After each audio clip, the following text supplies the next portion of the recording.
Good afternoon, everyone. Welcome to the latest DMU research event. I'm Kashika Patel. I'm the Deputy PVC for Equality and Diversity at De Montfort University, as well as being the Deputy Dean for the Faculty of Health and Life Sciences. It's my pleasure to chair this webinar this afternoon, which has a focus on the impact of COVID-19 in the context of the International Day of Education. So today we have three leading DMU scholars who will deliver speed lectures, followed by a panel discussion and then a Q&A session.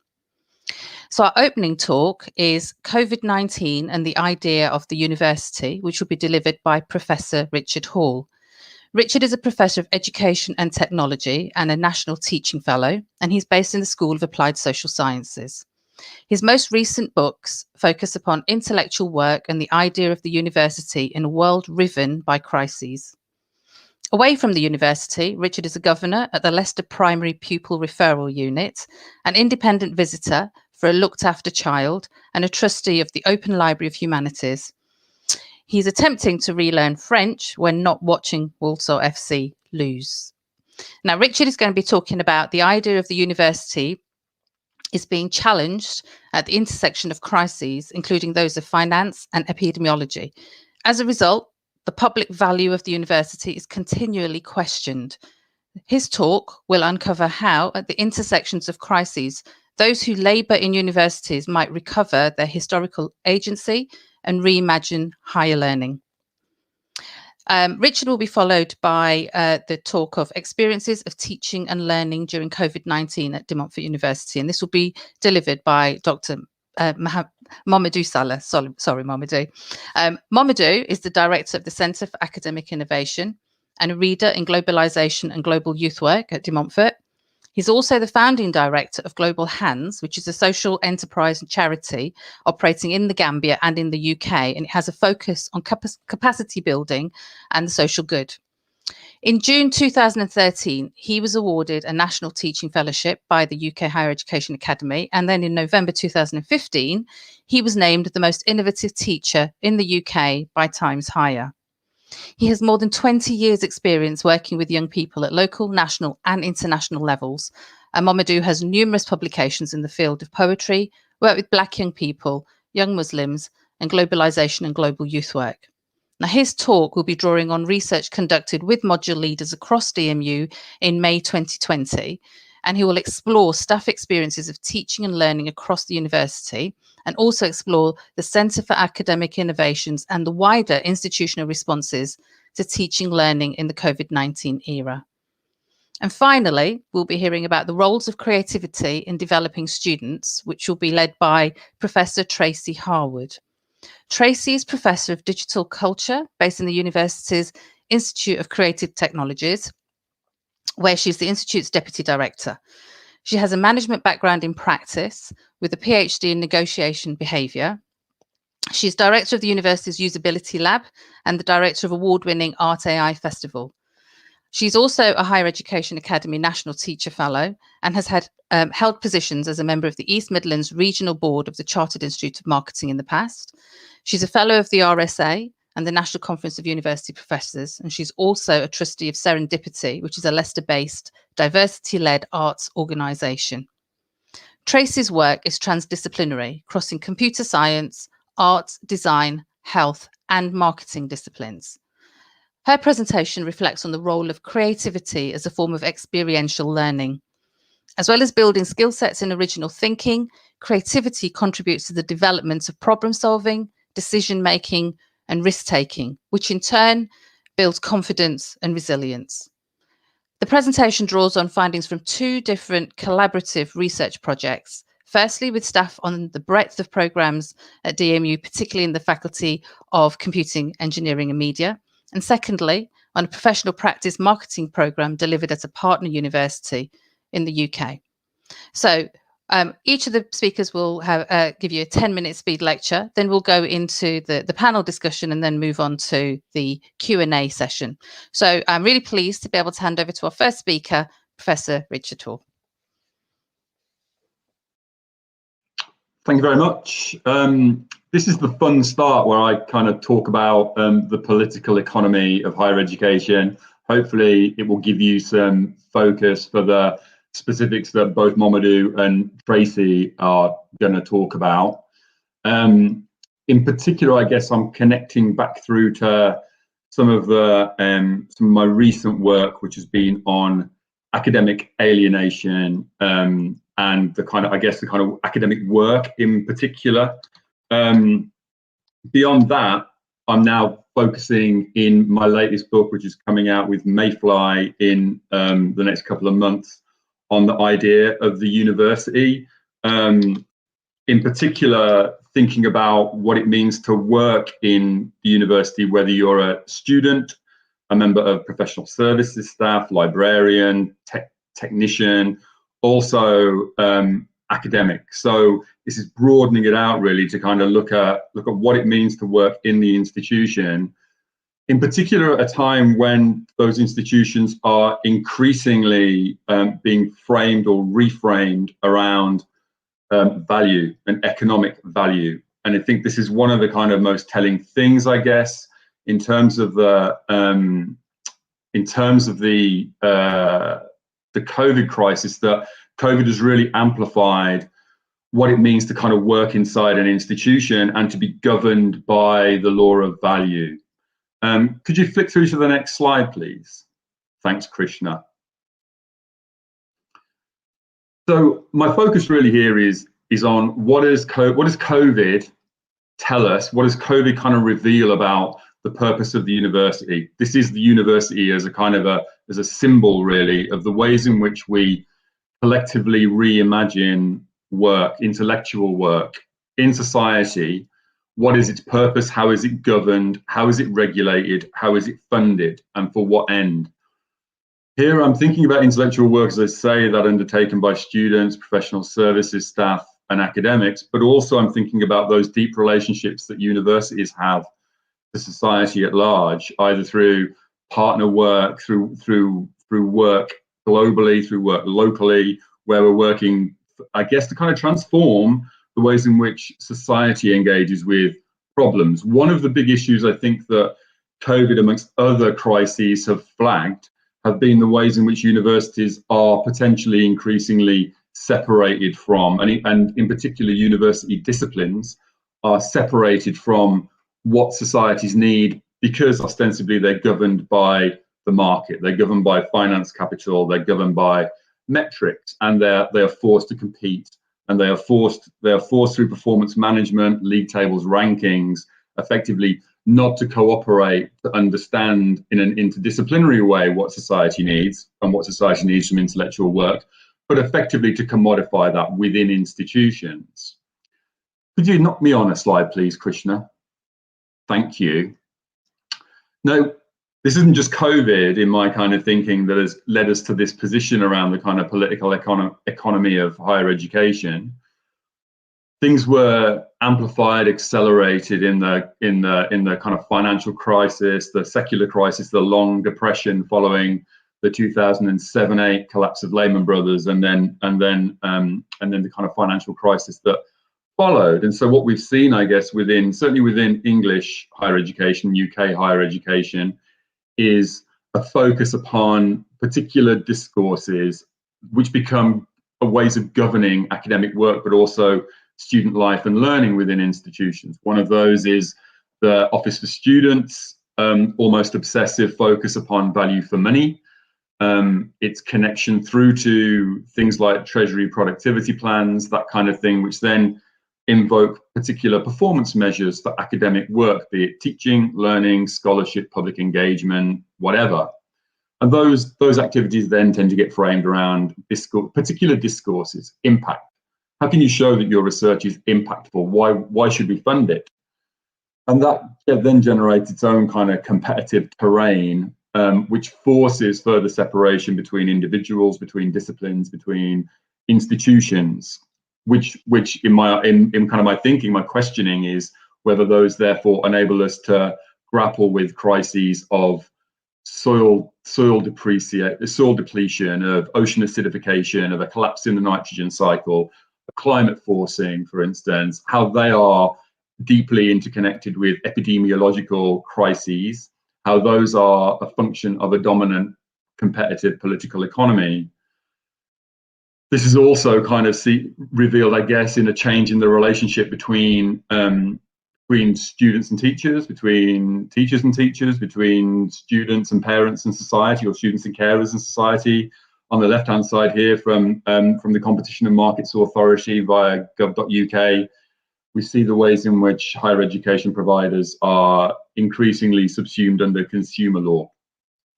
So for me, I'm arguing here, I guess, that institutions are associations shaped in relation to crises of economy.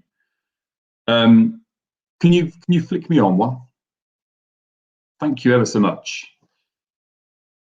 This point about institutions being associations is quite important, I think.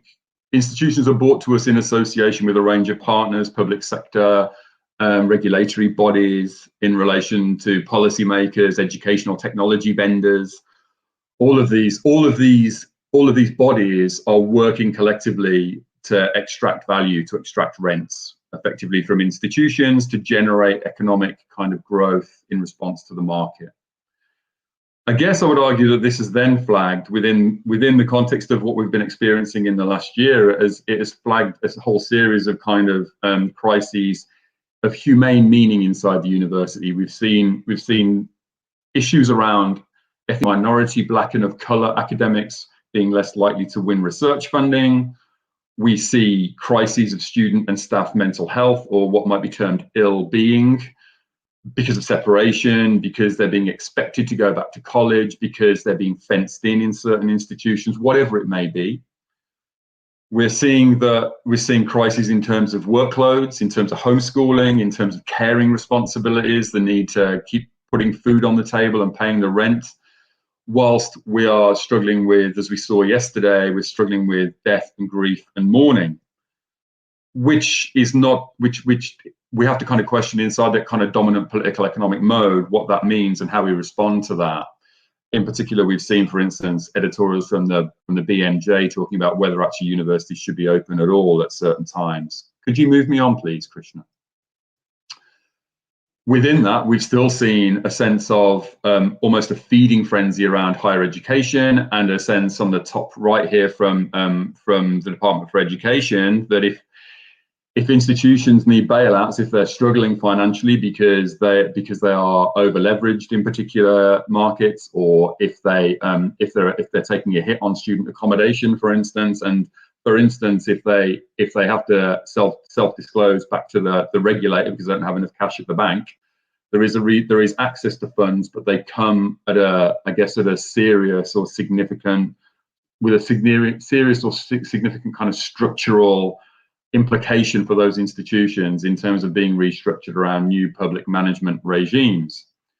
What this has also meant is that there has been a growth globally of bottom right here of education exchange traded funds, so a further marketization around financializing educational commodities, educational data, access to services, those kinds of things which can be traded globally. And never waste a crisis, because there's always the opportunity there.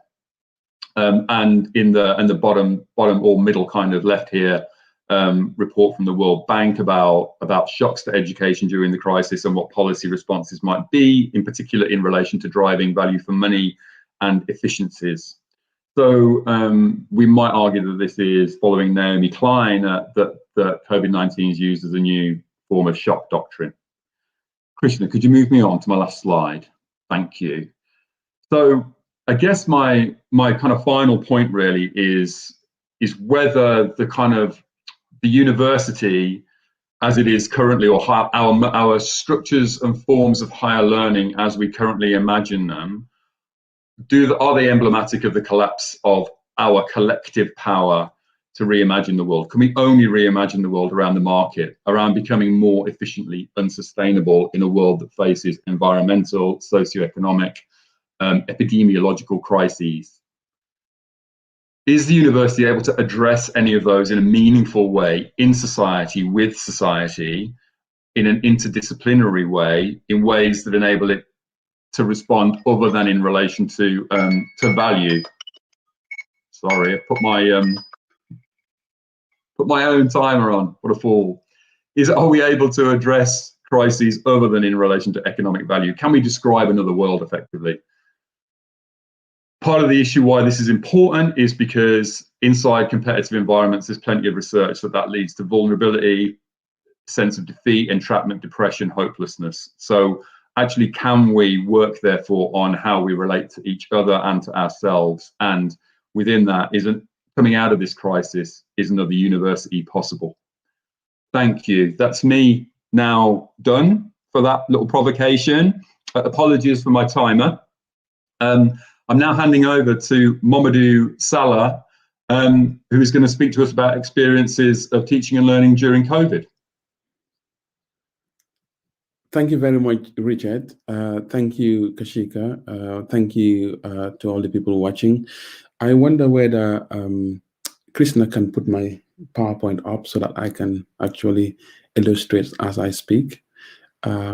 So yes, so I'm going to talk a lot about how in the time of COVID, in the time of crisis, in the time of disruption, we can actually engender innovative, creative, relevant, and disruptive ways of teaching and engaging students in the learning process. So when COVID hit us in March, we at the Center for Academic Innovation, which sits under the purview of the Pro Vice Chancellor Academic, Professor Jackie Lavi, we wanted to find out, together with the Director of Library and Learning Services, we wanted to find out how students were experiencing teaching and mainly how staff were experiencing teaching and learning in the era of COVID. So one of the ways in which we did that was to actually conduct a survey which ran for 8 days from the 13th to the 21st of May in Montfort University. And then we sent out the survey link to all module leaders with numbers just over 900. And then we got 253 responses, which accounted for 28% of module leaders we sent out the link to. And you can see on the slide the response we got from the different faculties here. Health and life sciences were ahead, obviously, with 38%. And you can also the breakdown in terms of gender. If you move to the next slide, I'll show you some of the things that we found. So, for example, when we started looking at staff perceptions of students, you could see that 126 of the staff who responded said that my students seem to be adapting reasonably well to remote learning. Because you remember it was the period when there was hardly any face-to-face interaction in terms of learning and teaching. But also you could see that 85 people felt that my students seem to be struggling somewhat with adapting to remote learning. And you could see the other variants as well. So 156 people, respondents, have stated that students' discomfort with required technologies as a challenge. They see that some students were struggling with adapting to the virtual ways of teaching and interaction. Also, when adapting courses and assignments, 161 respondents cited students' lack of availability and responsiveness as a challenge. In terms of student feeling that there isn't as much engagement and not being able to have that direct contact of being able to check in real time in terms of body language, in terms of responsiveness, questions and answer, that was seen as well. And again, the number one concern amongst respondents with the transition to remote learning is students' diminished learning, because there's a perception that that wasn't as visible and as available as before.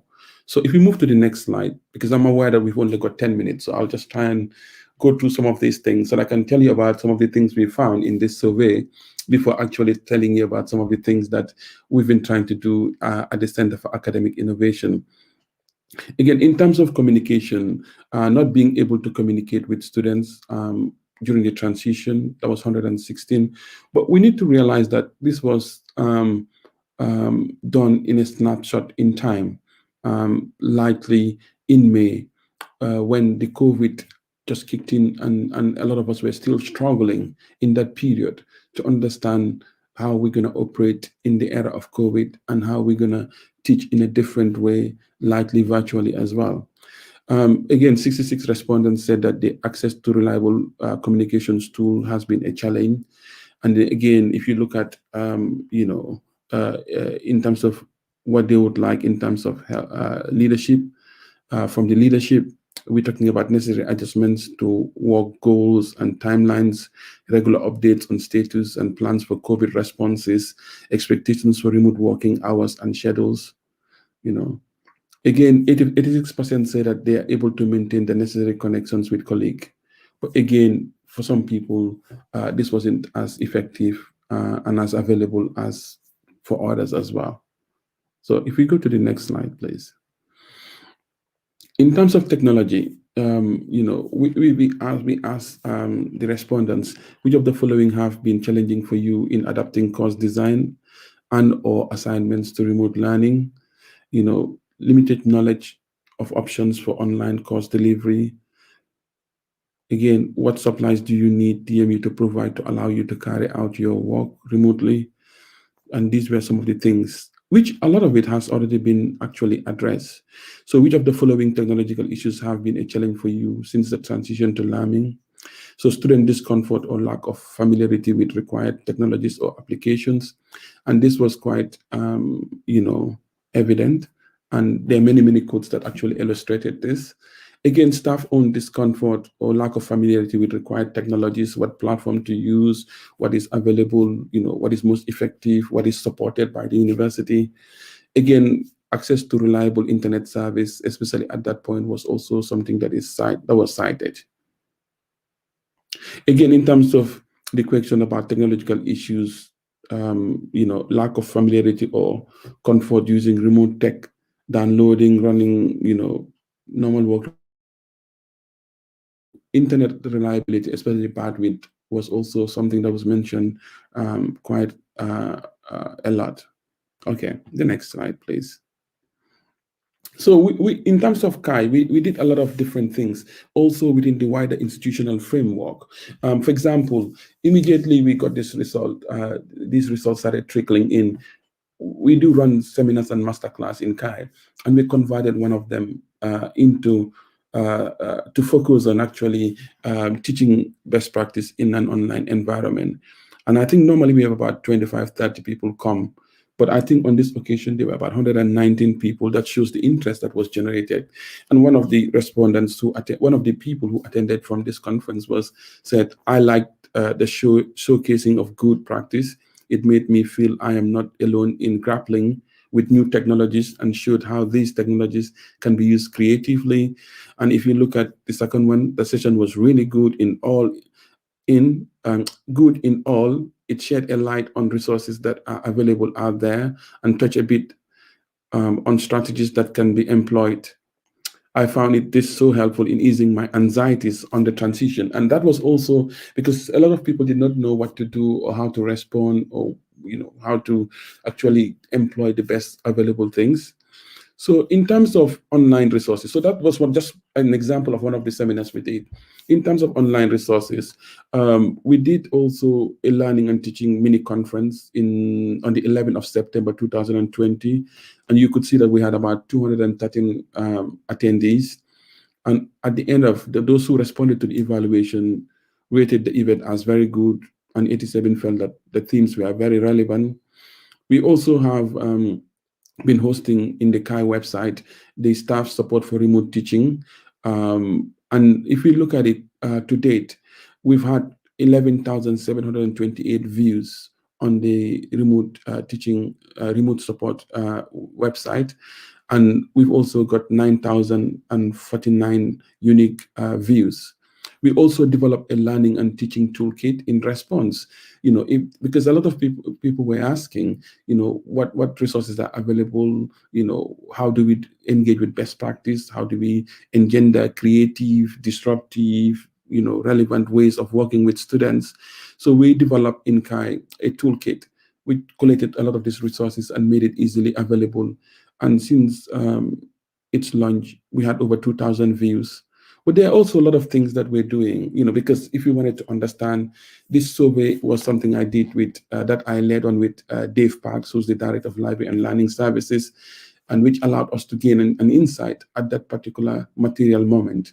We've also running every time what we call Disruptive Labs, where we actually bring in a disruptor.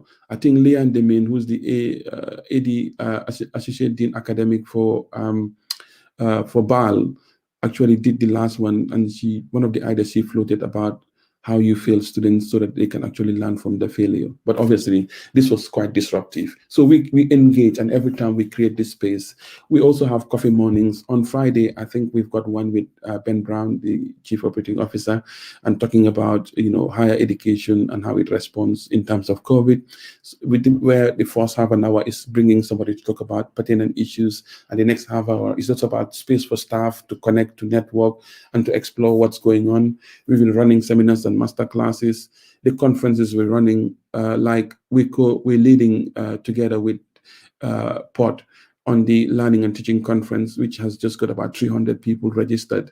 And we're also going to be curating all of the presentations, in terms of creating spaces and engaging staff.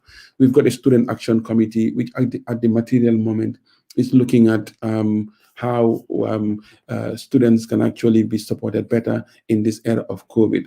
And I think what I just tried to do, just in summary, is to say, to actually report on a few, in 10 minutes, of the a few of the findings we had, but also what we've been trying to do as a Center for Academic Innovation to generate creative, disruptive, innovative ways of engaging with the COVID and its consequence. So on that note, thank you very much. I would now like to call on Tracy to actually do her bit as well. Tracy, the floor is yours. Thank you very much. well, my talk leads very nicely on from both Richard's and Momodou's. I'm talking about roles of creativity. Krishna, if you don't mind putting the first slide up. And as we're putting that up, I mean, my take on this is actually that COVID shock is our current environment, and I see very much that creativity is an opportunity for our students to think their way through it, really. So what I'm going to be presenting is drawing on two research projects and an activity that, or a festival that I devised a couple of years ago that we'll be putting on also later in the year. Let me start by giving you a few definitions of what I mean by creativity before I move on to my slide.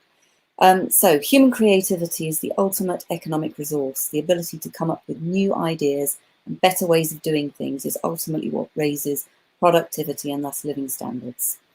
That's one, by Florida. Another, seeing what everyone else has seen and thinking what no one else has thought, Einstein.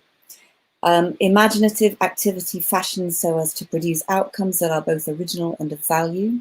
It's another one, Feynman. Creativity is the production of novel, appropriate ideas in any realm of human activity, from science to the arts to education to business and everyday life, and that's Amabile. So if we move on to my next slide, drawing on what we do in the university, you can see here that creativity has been conceptualized very broadly within the studies in, this is research based in the Faculty of Computing Engineering and Media. And it's very broadly conceptualized within every single discipline that we offer. So it has a disciplinary context. And it is fundamentally about the exposure to new ideas. There is a set of practices that you learn about and develop, and there is a process in generating some material thing within that disciplinary context. And creativity is also about the recombination of those resources across your modules as students and across the program as a whole. And some of the key words that emerge when we talk to our scholars on what creativity means for them, bearing in mind we're talking about the breadth of different programs, are these words here. So originality, expertise, but also terms such as resilience, pattern recognition, if you like, risk-taking, ambiguity, curiosity, communication. They mean slightly different things in different disciplinary contexts. And of course, if we go on to the next slide, please, Krishna, you'll see here that it's easier to see what we all think of as being creative when we talk about arts, and whether it's performance arts or architecture or fine art or craft-based disciplines such as fashion or even digital arts practices.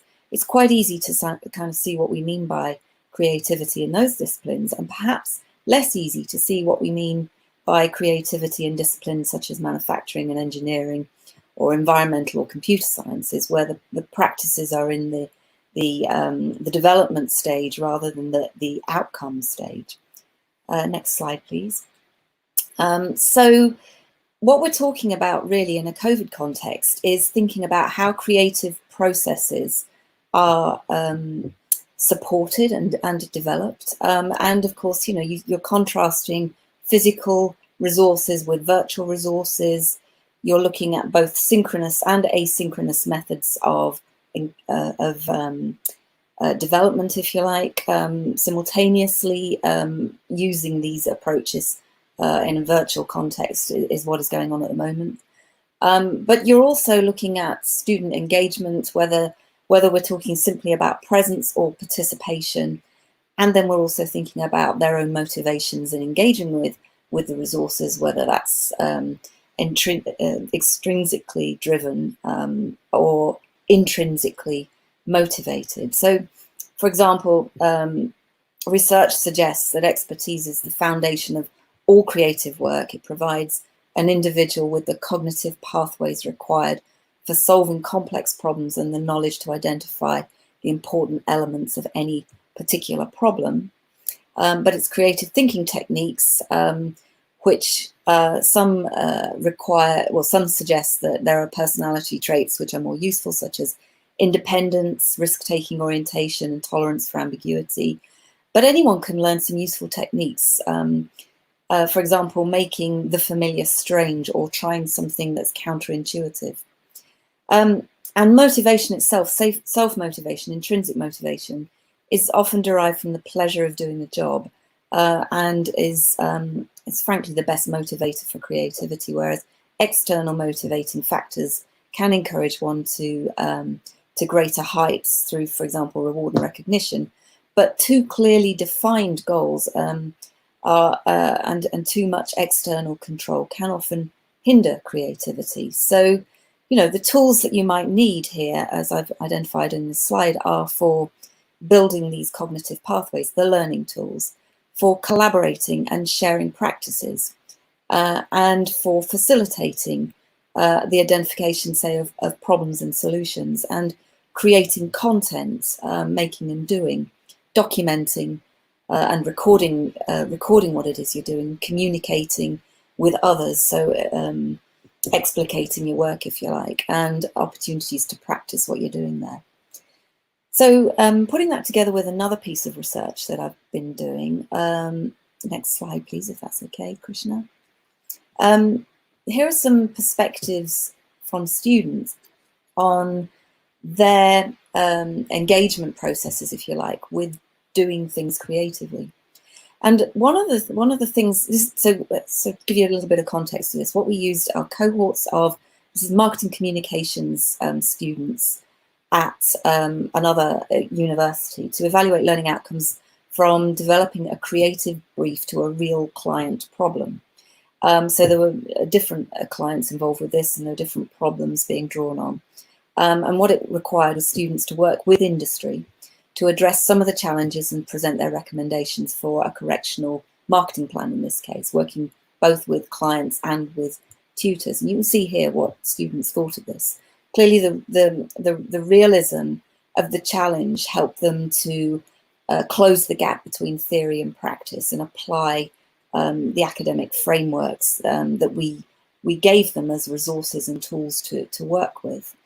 And you know, whilst the students were generally very creative in how they addressed these problems, what it fundamentally enabled them to do is recognize their own abilities, and sometimes that resulted in failure, and other times that enabled them to address that failure and build what I would call confidence and skills around risk-taking maybe, but certainly helping them to become more resilient. I haven't got lots of time to go into all the results of this here, but you can see that there were downsides to what we were doing as well. So from a student point of view, some were thinking that there was an overemphasis on the creativity of the outcomes.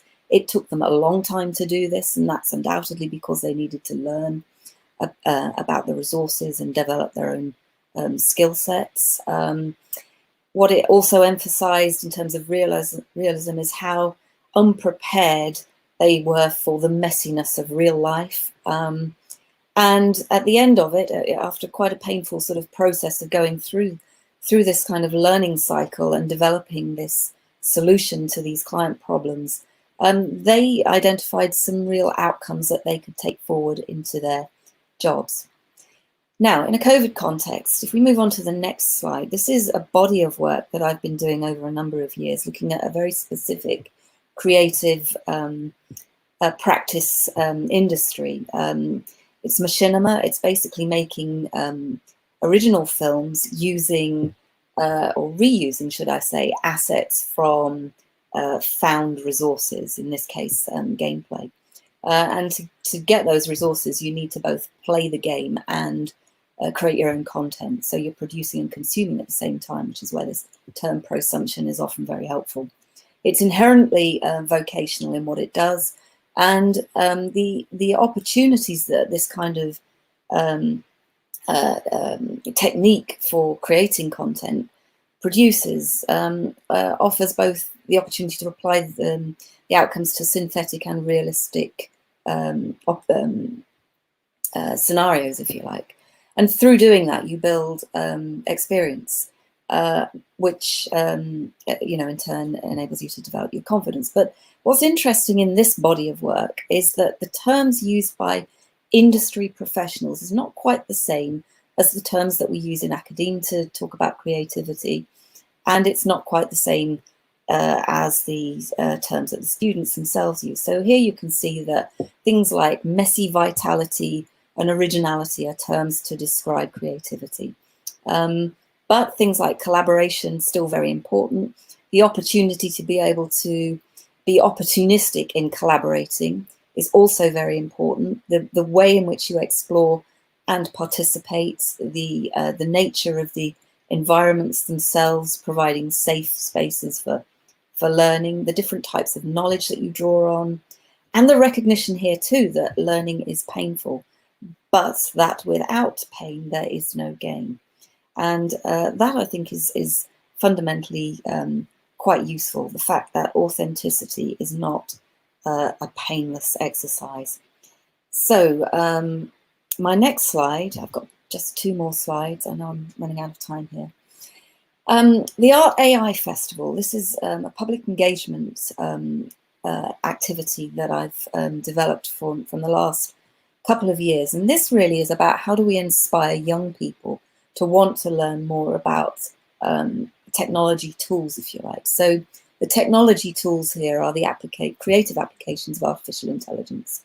And whilst we did this in person for the last couple of years, you can see the pictures are of young people in the first one learning about how to use paper cubes to develop an augmented artificial intelligence interaction with these paper cubes. And the one below is youngsters creating useless machines informed and inspired by an artwork that we showed them. And the idea here is that we get people to engage with artificial intelligence in kind of creative ways, such that they're both the creative and the practitioner in working with the installations to come up with novel solutions to whatever the artworks are. This year we're going to be, when we come out of lockdown, we're going to be demonstrating a range of different kinds of creative AI applications, from showing deep fakes of Elvis to chatbots that sit across the whole of the city centre, one chatbot that sits across a number of installations across the whole city centre, to robots that perform improv comedy experiences, in fact, as well as filmic representations of that, creative practices and challenges around the development of AI itself, which is a an emergent form of technological advancement.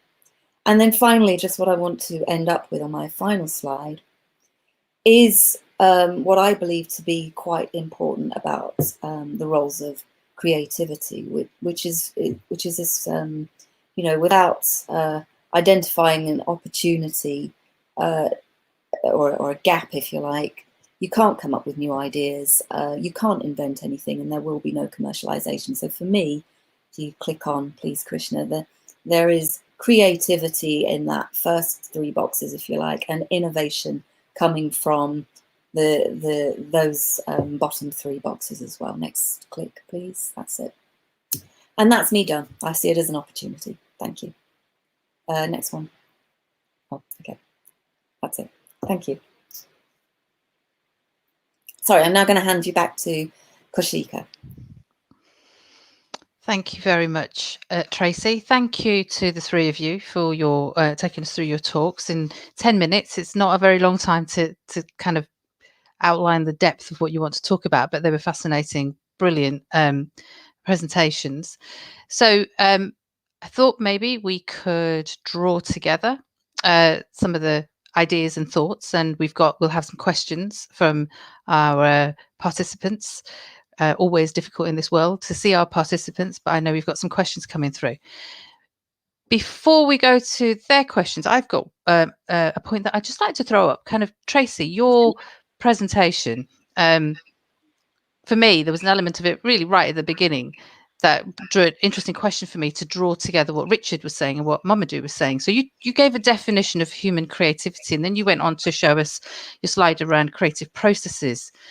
And what I was interested in hearing from all three of you was, is our human creativity, has it been hampered, or is it hampered by the heavy governance structures that focus on the HE sector that Richard was talking about?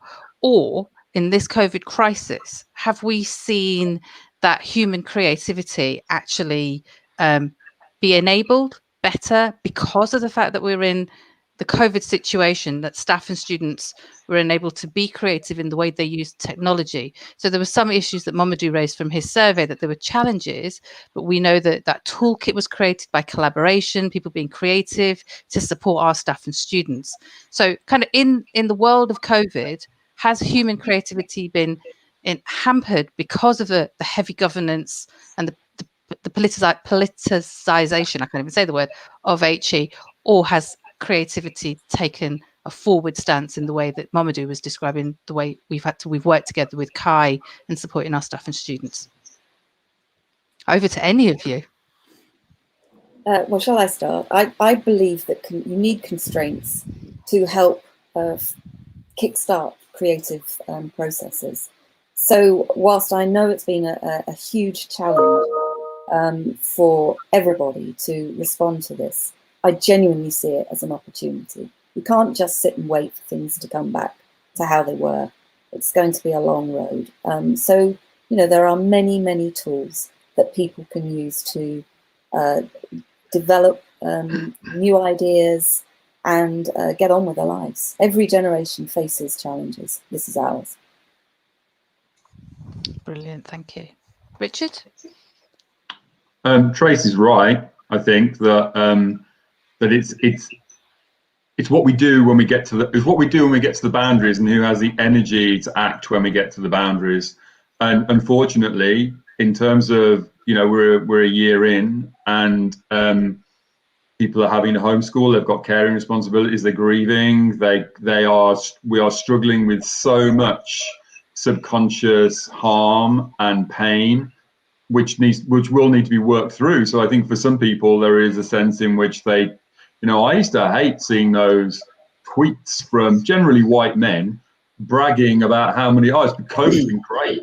I've managed to publish 3 papers or whatever it is, you know, and kind of the complete lack of, I mean, it works really well within the kind of competitive system, but more broadly, it's a denial of one's own and other people's humanity. So for me, it's kind of, what do we do collectively around those boundaries? I think Tracy's right. We do have that kind of possibility and potential.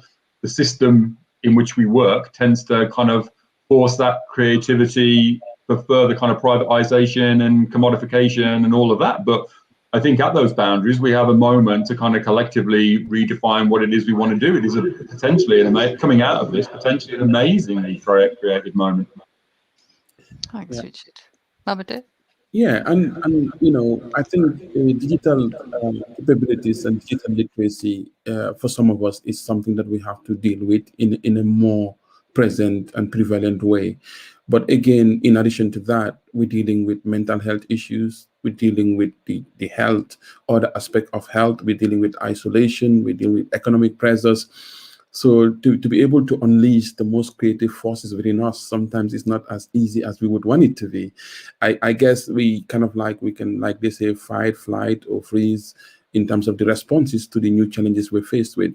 I guess what we can keep on doing, and I use the operative word engender, is to keep on engendering the spaces where creativity can be unleashed. But I'm also quite aware that a lot of people are facing a lot of mental health issues, a lot of economic problems, and also don't necessarily have the digital capabilities or the digital literacies. So how do we actually create the spaces where these skills and knowledge and values and attitudes would flourish, at the same time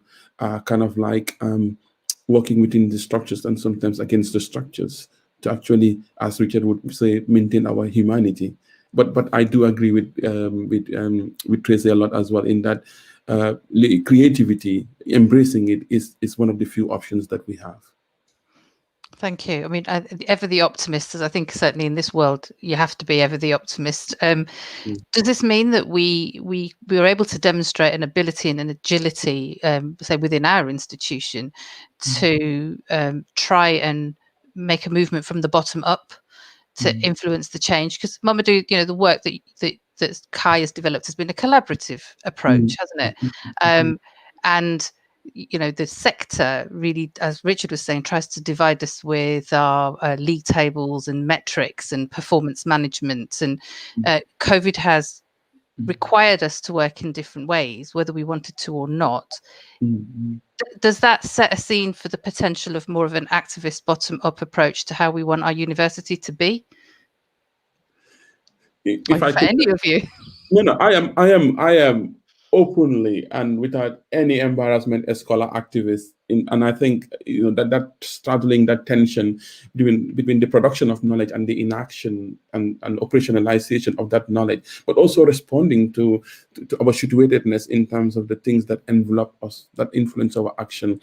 I think there is always a role in terms of a multi-dimensional personality, in terms of being an academic who works within the institutions, but also within the limitations that Tracy and Richard have alluded to. But at the same time, being able to actually engage with pedagogies of hope, because in a very hopeless, sometimes traumatized world, we have to remain, like you said, Kashika, optimistic and also explore the possibilities. So I think it is possible to actually straddle those tensions, sometimes with great difficulty.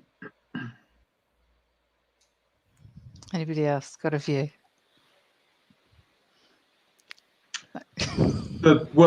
Only to say that I guess the kind of the broader governance and regulation and funding kind of structure within which institutions sit puts limits on democracy and puts limits on ground up and puts limits on kind of horizontal working, because those institutions are competing, and I guess my point is still that those institutions are associations. Each of our institutions are partnerships with a range of other people who've got to satisfy shareholders, who've got to maintain credit ratings, who have all of that kind of stuff. So that kind of there's a conditionality really to that. So I want to believe in it, but there are very few institutions that are cooperative, for instance, or framed democratically, and they tend to operate at the margins, or they operate in spaces like in Kurdistan or places that have created their own kind of autonomous regions inside which institutions sit. So they kind of sit inside part of a broader, more autonomous or cooperative environment. So this is why part of my thinking is about the university and its work within society, rather than being separated from society. Thank you. Okay, so we've got some questions. I'm going to go to the first question that's popped up. Questions from Deborah Cartmel. Momodou, I think it's directed at you in the first instance, but obviously the two speakers are welcome to respond. So the question is, what do you think are the major challenges to teaching when, and Deborah's put if, we return to campus? What aspects of virtual delivery will be retained or abandoned? Momodou. I think personally, I think the world has changed forever. I think that the way we do business, business can never be back to normal. I think the bit about interaction and face-to-face would still be maintained in some ways, in terms of generating communities of practice. And I could see a lot more online stuff, resources being deposited, people developing more digital capabilities, and also digital literacy in terms of being able to engage with a wider range of technologies.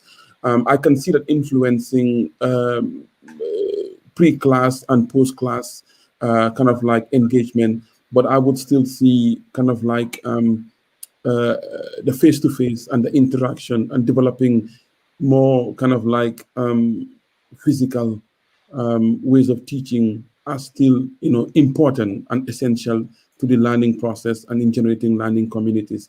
But I can see that the way that we have been operating, or we were operating pre-COVID, I cannot see that, remaining the order of the day. Yeah, good point. Anybody else have a thought on that? Yeah. Tracy? Am I unmuted? Yes. Cool. Okay. Well, it was many years ago that we talked about lectures being a thing of the past in terms of face-to-face delivery. And, I think really now we should be moving on to making interaction the heart of a more meaningful teaching and learning experience.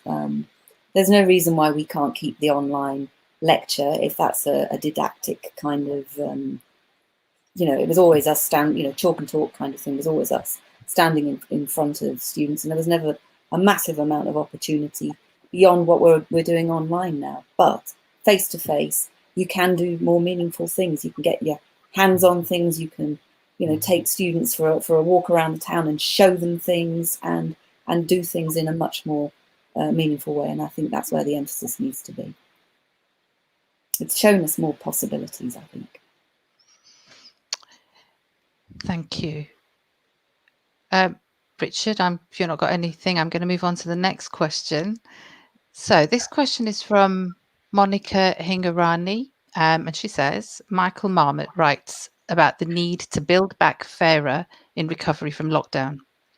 What are your creative priorities and possibilities as if people and the planet matter? Now, that's a cracking question. And I think it's relevant for all of you. So who would like to kick off with that? I can kick off. Go on then. Thanks. All right. So I'm a post-humanist at heart as well. And being post-human, that means you have to have a, fairness for me is about giving kind of equal, I wouldn't say rights, because that, we have a very human view of what the world is, and humans in everything that we do, no matter how we talk about it, come first because that's our perspective. But I do think fairness for me is about how we value the systems of the world, the natural systems, for example, the natural resources, as well as the various forms of capital systems that we have devised in our human endeavour. So I think there are many ways in which we can move on from this with greater respect to the breadth of systems that there are in the world. And I think that focus on systems is really important, because I think that traditionally or increasingly universities, higher education institutions try act within a kind of a system of economic production that thinks that actually we live in a closed system, really, that can be finessed, where we can manage risk, where we can assure ourselves, where we can close down on chance, where we can maintain business as usual. This is one of the reasons why I talk about us being more efficiently unsustainable, really. I think one of the things that we need to do is to accept that actually that this is a stochastic system, that there are elements of chance in this, that there are externalities that we can't control. This is almost an anti-Promethean thing, and that potentially we need to have a broader, and connected to that, I guess, then is a sense of not starting from people who look like me. I talk about this quite a lot, right? But effectively, I want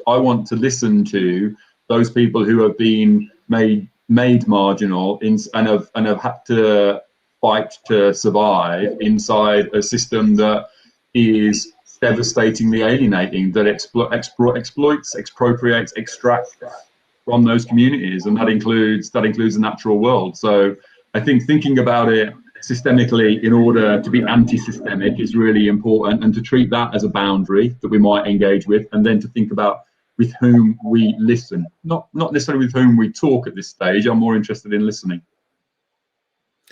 And I think in terms of the digital divide, it's actually more real than, I was in the gap, I came back about 10 days ago. I was there for 35 days. And the digital divide hit me so much more that, you could actually spend your monthly salary just buying data and credits to just get on the internet, which is never.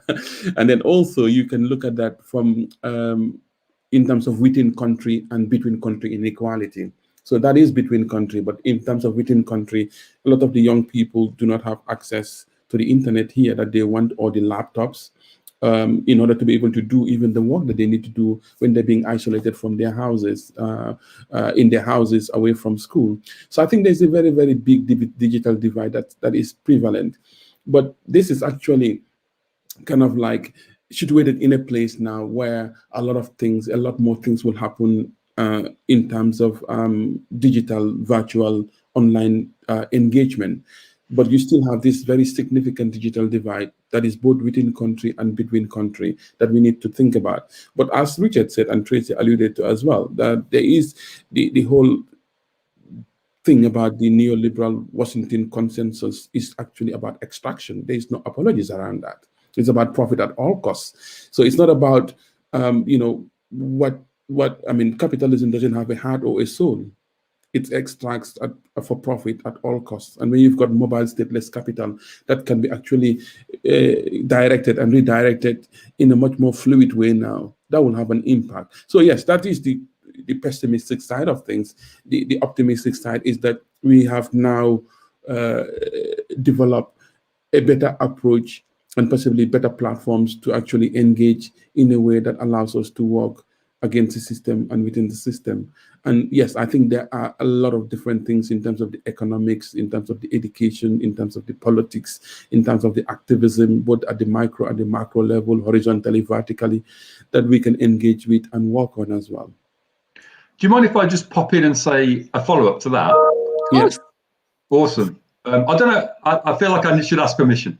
What Momodou reminds me of is that Lee Phillips and Michael Rosworski write this brilliant book, effectively about large companies like Walmart and Amazon, and effectively kind of creating a platform through which we might reimagine society. In part because humans built those platforms. We imagine it was Amazon or Walmart or whatever, but human practice, creativity, making, doing, built those, and that actually what we've seen during the pandemic is the ability of certain platforms that we have to be able to distribute goods, if we can find a way to distribute those goods that is fair or more equitable, for instance. So I think one of the things that's become clear is the pace at which people can change, although it puts a lot of stress on particular individuals. The ways in which we have platforms for the distribution of goods socially, and goods that are needed, I'm not talking about useless use values. I'm talking about stuff that is actually needed. So I think one of the things for us to explore is how do we then take back or repurpose or reuse those platforms, including in higher education. Thank you, all three of you. Just to add, the question talks about Build Back Fairer. in our recovery from lockdown, people and planet mattering. I think COVID has put a spotlight, and I'm hoping it's not a temporary spotlight on the inequalities in our society, both in the UK, if you go much more locally, in higher education, and of course internationally as well. And we're all in a place where you can't go and do things, you can't go out and about, and you are fixed to the news feeds and the social media feeds, and people are paying more attention to the inequalities, not necessarily paying the attention to inequalities in a manner of feeling that we need to address them. There's a lot of backlash against some of those inequalities for a variety of reasons, whether that's racial inequalities, social inequalities, digital inequalities. And my only hope in building a fairer, build back a fairer society in our recovery is that that spotlight doesn't disappear, and that we continue to focus on the inequalities and to look to address those inequalities. And I think in higher education, we need to take control of the inequalities that we know are within our systems. And as you say, what we can start inside our institutions will impact on our partners and our stakeholders, and our, as we build outwards, that ripple effect outwards into society. So I would hope that as we as an institution start to recover, that we keep that focus going on all the inequalities that we're seeing with our student and staff bodies, and being able to keep that focus. And that leads on, I didn't do this on purpose, but I did see the question. That does lead on to the next question from Laurie Phipps, who asks, there is some evidence that the BAME attainment gap in higher education closed during the pandemic. So in terms of levelling up, the BAME students were closing the gap. Their outcomes were improved. What do you think that tells us about structural inequality in higher education? Open to all three of you. Feel free to jump in. I'll start. I don't know about structural inequality.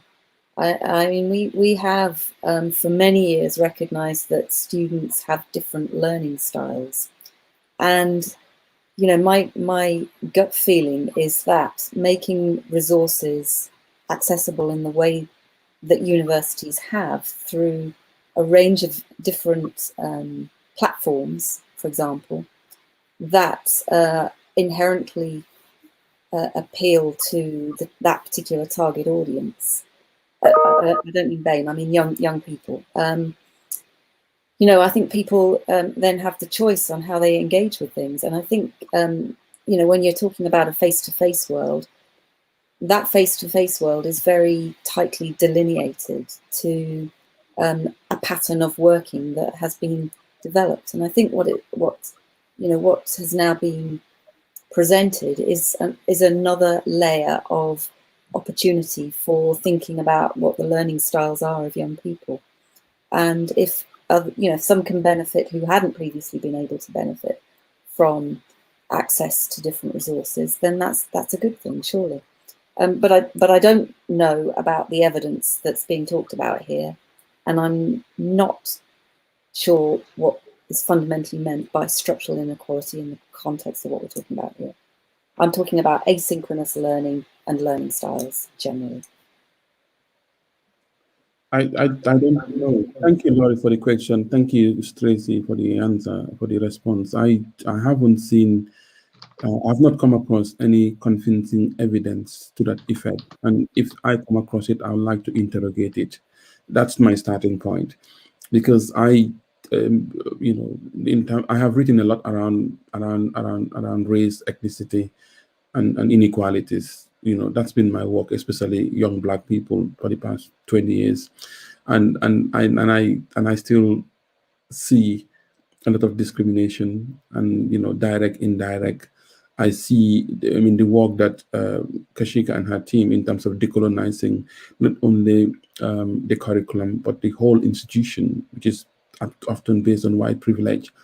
These are very, very prevalent in terms of who teaches, in terms of what is taught, in terms of how it's taught, in terms of the outcomes, the entry points, the exit points, the in-betweens.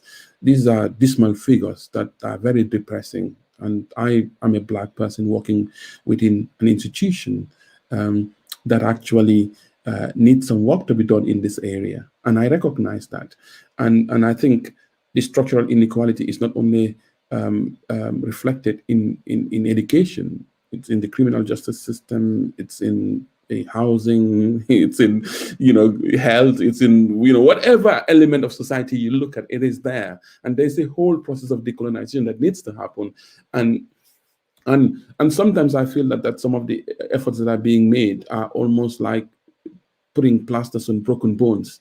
But this is not a day to be depressive. This is a day to engage the pedagogies of hope. So Laurie, I don't know whether you want to provoke me to go deeper into this, but I think that a lot of work needs to be done. I think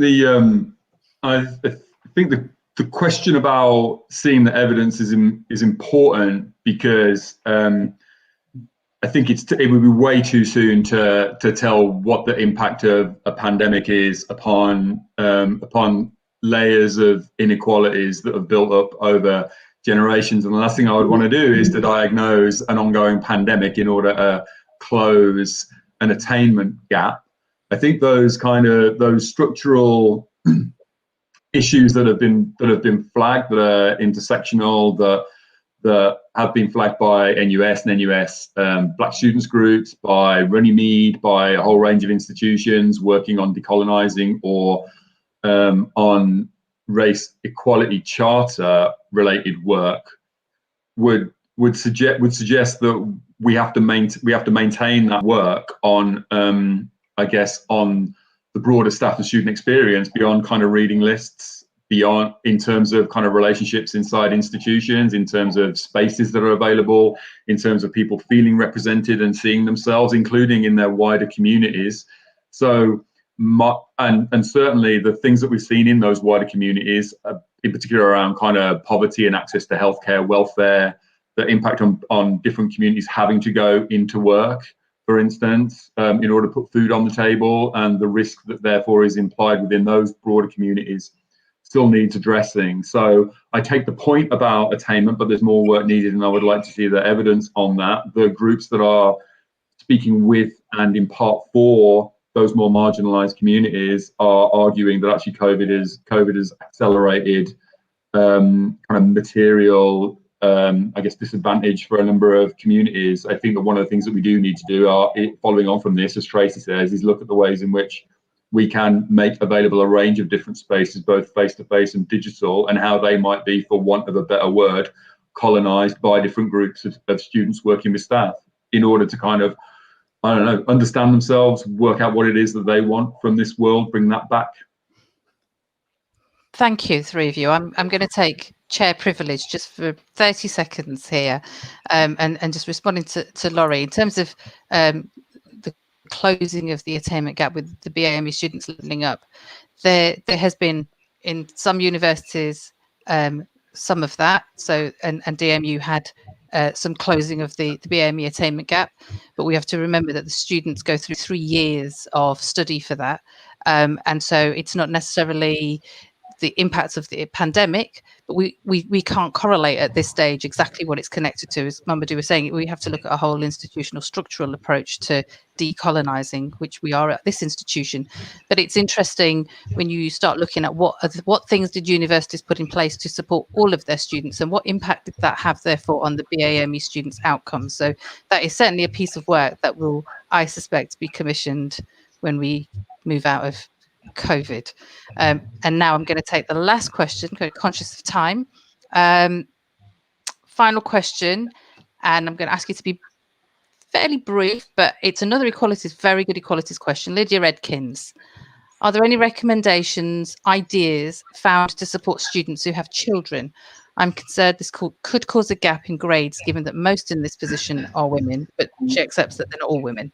But clearly we know that there's been an impact on the way teaching and learning on the digital environment has impacted on those with caring responsibilities. So, Mama, did you want to kick off on this one? Yeah, when my boys are with me, I do homeschooling and I try to attend all my meetings and try to cook the food and and clean the house and do all. So I can understand that it can be quite it can have a big impact. and trying to just concentrate, let alone help them with the homeschooling, do all the domestic work. I think it is something that really needs some consideration. As somebody with caring responsibilities, I do actually struggle with it.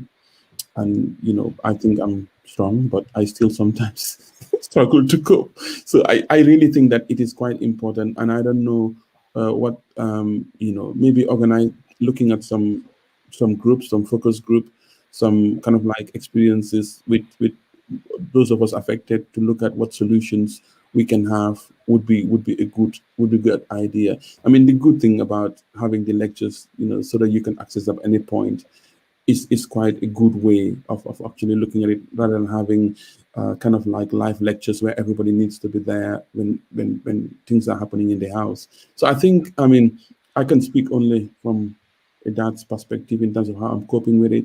I think it would be really good for us to look at this deeper and look at what solutions we can come up with. Thank you, Momodou. Well, there are issues, I guess, of there are issues of of institutional approaches to no detriment for students. Part of the problem here is that we've been, the government's policy effectively is ignore or annihilate the virus, and therefore institutions, parents, carers, lovers, fathers, mothers, whatever, have to kind of fit in around that and fit their kind of work life around that and be more resilient. Well, it just doesn't work, does it? It leaves people on the margins. So there's a sense in which the sector needs to act collectively in terms of, well, what do we do about that then? What does that mean for students coming in? What does that mean for students transitioning through and then progressing out into the world of work? Or into society. So there's a need that I can't imagine will get, if I'm brutally honest, will get solved. But for work to happen in terms of UUK and then lobbying Michelle Donnellan, Williamson, and the government, there is also work I think that needs to happen at the level of students, working with students' unions around kind of lobbying their own institutions around what support they have needed and what additional kind of decision making has to happen now, because frankly it is utterly exhausting. Having cared for my nan at the start of this, it is exhausting trying to do multiple kind of roles, including caring. It is, and then to kind of have a sense that you are not being heard and being disadvantaged within that simply compounds that level of disconnection and alienation. And I think we're storing up trouble for ourselves socially if we don't at least have an honest conversation around it. Thanks, Richard. Tracy, anything that you'd like to say? I haven't really got anything to add beyond what's already been said. In the sake of time, I think we'll hand back to you, Kashika. Thanks, Tracy. I think just to finish off that point, I think both of you are right in that we, as a sector and as an institution, need to look at what we can do to support our students, and if that's in terms of looking at mitigations to support, whether it's deferrals, interruptions, opportunities of additional support. And as an institution, we are looking at that, but obviously we work with our students. That's the most important thing, is to do this in conjunction with the student needs, student and staff needs. I mean, it's the same as Momodou pointed out, and as Richard has pointed out, it's the students learning and the staff delivering, and it's a challenge across the board. So thank you for that question. And it is challenging times and complex responses to kind of all these interconnecting issues, but to find the best solutions for everybody within this. I am going to draw us to a close now. I would like to say a huge thank you to Richard, Momodou and Tracy for your lectures and for your participation this afternoon. And obviously to everybody who's in the audience watching us, and for the people who've put their questions in. Sorry, we couldn't get to everybody's questions, but thank you again. And I'd like to hope and ask for you to join us for our future events in this series. And just so that you know, our next one is on the 11th of February, and that's World Day of Social Justice. So we hope that you'll be able to join us for that event. So again, a final thank you very much to everybody who's participated, and I hope you all have an excellent rest of the day. Cheers. Bye-bye. Thank you. Bye-bye.